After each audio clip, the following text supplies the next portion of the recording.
If, হ্যাঁ, full stop, এটা কোন ধরনের সেনা প্রধানের কথা হতে পারে? আমার রুমে গিয়েছিল হিন্দি ভাষীরা। বিডিআরের আমার হাজবেন্ডের সাথে আমি 3.5 বছর ছিলাম পিলখানা। গত 25 ফেব্রুয়ারি ছিল বাংলাদেশের জন্য একটি নেক্কারজনক দিন। বিডিআর হত্যাকাণ্ড দিবস উপলক্ষে একটি বক্তব্য দিয়েছেন বাংলাদেশ সেনাবাহিনীর প্রধান জেনারেল ওয়াকারুজ্জামান। তার এই বক্তব্য শোনার পর শহীদ পরিবারের সদস্যরা যতটা আশা পেয়েছেন তার চাইতে হতাশ হয়েছেন বেশি। কারণ জেনারেল ওয়াকারুজ্জামানের এই বক্তব্যটা তারা কমান্ড হিসেবে দেখছেন সহমর্মিতার বিপরীতে। শহীদ পরিবারের সদস্যরা জেনারেল ওয়াকারুজ্জামানের এই বক্তব্যকে প্রত্যাখ্যান করেছেন।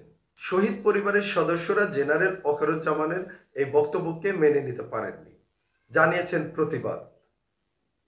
এমন একটি প্রতিবাদী বক্তব্য আপনাদের সামনে তুলে ধরার চেষ্টা করছি। পিলখানাতে কখনোই সৈনিকরা এভাবে মানে সমস্ত সৈনিক মিলে এই হত্যাকাণ্ড ঘটাতে পারে না। আমি নিজে সবচেয়ে বড় প্রমাণ। হ্যাঁ, আমার রুমে গিয়েছিল হিন্দি ভাষীরা। বিডিআরের আমার হাজবেন্ডের সাথে আমি 3.5 বছর ছিলাম পিলখানাতে, আমি বিডিআরে। তো আমি কখনো 3.5 বছরে শুনিনি কোনো সৈনিক কোনো সময় হিন্দিতে কথা বলতে। শুধুমাত্র 25 ফেব্রুয়ারিতে শুনেছিলাম 3 জনের মুখে। আর আমার হাজব্যান্ড দরবার হলে থেকে আমাকে ফোনে বলেছিল ইন্ডিয়ানস, এনএসজি এবং ইন্ডিয়ানস। তাহলে এখানে কি প্রমাণ হচ্ছে না? আর আমার কোনো স্টেটমেন্ট 9 সালে নেওয়া হয়নি। আর এখন আমি যতগুলো কথাবার্তা বলছি মিডিয়াতে, আমার কথাগুলোকে কাট করা হয়, ঠিক মতো বলতে দেওয়া হয় না। আর আমার হাজব্যান্ডের ডেড বডি যে পাওয়া যায়নি এইটার কথা যেটা বলছি, গতকালকে আমি 2টা সাক্ষাৎকার দেওয়ার জন্য কবরস্থানে গিয়েছিলাম। আমার সেটা এখন পর্যন্ত প্রচার করতে দেওয়া হয়নি আইএসপিআর থেকে। আপনারা কি বুঝতে পারছেন কোথায় বাধাটা? আর আমার ছেলেকে আইএসএসবি থেকে বাদ দেওয়া হয়েছে, কারণ মেজর তানভীরের সন্তান সশস্ত্র বাহিনীতে জব করতে, মানে সশস্ত্র বাহিনীতে সার্ভিস করতে পারবে না। কারণ আরেকটা মেজর তানভীর গড়ে উঠুক, সেটা কখনোই বর্তমান সেনাপ্রধান চান না।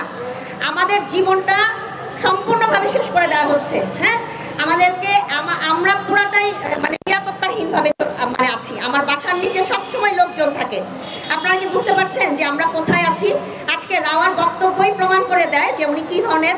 বাট ইফ, হ্যাঁ, ফুল স্টপ, এটা কোন ধরনের সেনা প্রধানের কথা হতে পারে? জেনারেল ওয়াকারুজ্জামানের বক্তব্যের পর শহীদ পরিবারের যে সদস্যটি প্রতিবাদ জানিয়েছেন, এই প্রতিবাদকে আপনারা কিভাবে দেখছেন আমাদের কমেন্ট বক্সে জানাবেন। সেই সাথে আপনাদের কাছে অনুরোধ, আপনাদের মূল্যবান মতামত এবং পরামর্শ দিয়ে আগামীতে আরো ভালো ভালো ভিডিও তৈরির জন্য অনুপ্রেরণা যোগাবেন।